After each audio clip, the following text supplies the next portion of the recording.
আসসালামু আলাইকুম। এই গোলাম মাওলা রনি, এই চাটুকার, এই দালাল, তুই টপসুবাজি করস বই বই, তোরে নিষেধ করা হয়েছে যে এই বর্তমান সরকার ডক্টর মোহাম্মদ ইনুস সাহকে নিয়ে, এই ছাত্র জনতার সরকার নিয়ে তুই কোনো কথা বলবি না।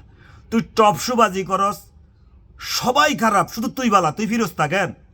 তোর কত বড় আসপদ্দা, তুই লাইভে আসি বলস যে প্রয়োজনে ইন্ডিয়ার থেকে সেনা ফাড়াই সব তছনছ করি হাসিনারে আবার ক্ষমতায় বসাইব। তুই এত বড় মন্তব্য, এত বড় কথা বলার তুই সাবাস পাস কই? আমি বলবো প্রবাসীর পক্ষ থেকে যে এই এই রনিরে, গোলাম মাওলা রনিরে যে যেখানে পাইবেন এরে একবারে ফিসি ফালাইবেন। ওর এত বড় আসপদ্দা কই থেকে আসে যে এই কথা সে বলতে, যে ইন্ডিয়া থেকে আইসা দরকার দেশ বাংলাদেশ থাকবে না, আবারও হাসিনারে ক্ষমতায় বসাইতে হবে। তোর এত বড় সাবাস পায় কই থেকে? এরে যে যেখানে পাইবেন এরে জুতা মারবেন, এর গালের মধ্যে দুই গালে জুতা মারবেন। এই এর মতো এই গোলাম ময়লা, এর নাম দিয়েছে এখন গোলাম ময়লা রনি। এই গোলাম ময়লা রনির কারণে, ময়লা রনির কারণে আজকে বাংলাদেশের এই অবস্থা। এ কাউকে শান্তিতে থাকতে দিচ্ছে না। কতক্ষণের বিরুদ্ধে, কতক্ষণের বিরুদ্ধে, কতক্ষণের বিরুদ্ধে। হে শুধু ফিরোস্তা, তুই কি রাজনীতি বুঝস?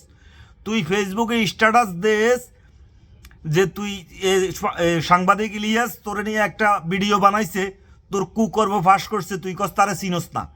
তুই যদি সাংবাদিক ইলিয়াসরে না চিনস তো তুই কি রাজনীতি করস? তুই কি এর সাবেক সংসদ সদস্য? চাটুকার দালাল, এই চাটুকার দালাল এই গোলাম ময়লা রনিকে যে যেখানে পাইবেন এরে কুত্তার মতো বিড়াইবেন। বেয়াদব, অসিব্য, তোর কত বড় আসপদ্দা! তুই বলস যে ইন্ডিয়া থেকে সৈন্য সেনা আনি হাসিনার আবার ক্ষমতা বসাইতো। তুই এত বড় মন্তব্য করার সাহস পাস করতে থেকে তোর তোর কলেজের পাটা কতটুক? অসিব্য কোথায়গার! এখনো সময় আছে, বালা হয়ে যা, কোথাও কোনো টপ শুতে আর যাবি না। এ যদি কোনো টপ শুতেও যায়, ওই টপ শুতে ধরে এই গোলাম মহলার অনেকে ধরে পিটাইবেন সবাই। বেয়াদব।